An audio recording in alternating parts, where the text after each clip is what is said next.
Hi guys, sorry it's been a while. I ran out of books at my house, so I had to go to my classroom to get some more. So I've picked up the book we just finished in guided reading called Emily Brown and the Thing.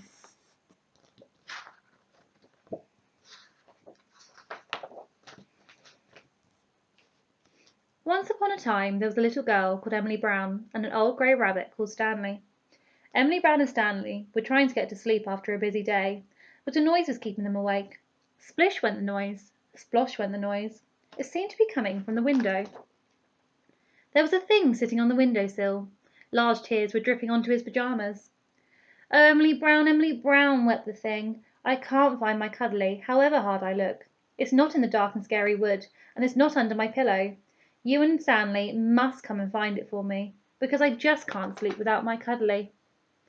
So Emily Brown and Stanley put on their wet weather windcoats and their see-in-the-dark glasses and their special boots for climbing.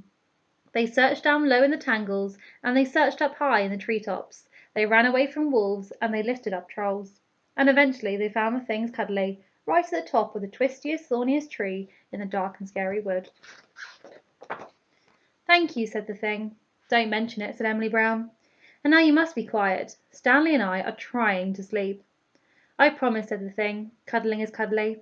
Emily Brown shut the window. A short while later Emily Brown and Stanley were trying to get to sleep again, but a noise was keeping them awake.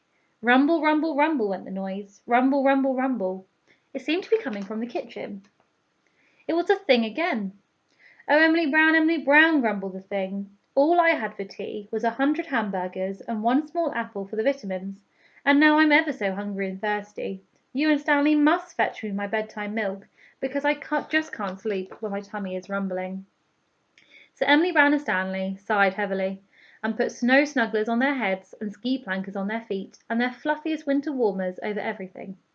They skied off through the wild and whirling waste, through the blizzards and hurricanes, till their hands were frozen and their legs were sore, searching for a mug of milk for the thing's bedtime snack. Stanley had to distract a polar bear who thought the milk belonged to him. "Thank you," said the thing. "Don't mention it," said Emily Brown. "And now you must be quiet. Stanley and I are trying to sleep." "I promise," said the thing, dropping most of his milk over his pyjama top. Emily Brown shut the refrigerator door. 5 minutes later Emily Brown and Stanley were still trying to get to sleep, but a noise was keeping them awake. Cough, cough, cough went the noise. Cough, cough, cough. It seemed to be coming from the cellar door under the stairs. "I hope it's not that thing again," said Emily Brown crossly.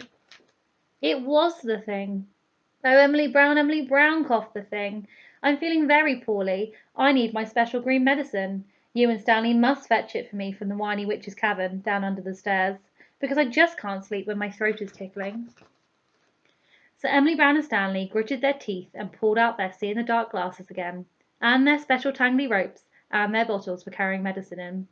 They crept through the twisty-turny witch's cavern under the stairs, and they put their hands on cobwebs, and they bumped into bats. They had to tell the whiny witches lots and lots of stories in return for the medicine. "Thank you," said the thing. "Don't mention it," said Emily Brown. "And now you really, really do have to be quiet. Stanley and I are trying to sleep." Emily Brown had hardly even shut her eyes before the noise started again. Scratch, scratch, scratch went the noise. It seemed to be coming from under the bed. "It was that thing again. I've got this very itchy leg," began the thing. But this time Emily had had enough. "Stop!" shouted Emily Brown. "I've had enough. We rescued your cuddly from the dark and scary wood. We've fetched your milk from the wild and whirling wastes. We've borrowed your medicine from the weird and whiny witches. Stanley and I are exhausted. There's nothing wrong with your leg. What's really the matter?" Two large tears crept down the thing's cheeks and onto his furry chest. "I'm scared," whispered the thing. "Oh, so that's been the problem," said Emily Brown, drying his tears and handing him his cuddly again. "What are you scared of?"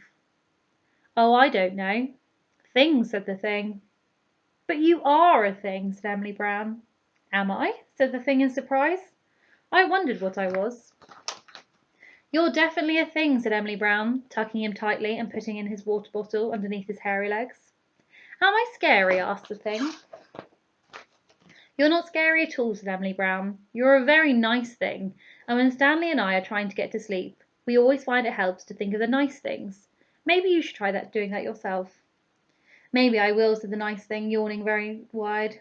Night night, Emily Brown. Sleep tight. Sweet dreams. And that was Emily Brown and the Thing. Hope you enjoyed it. Bye.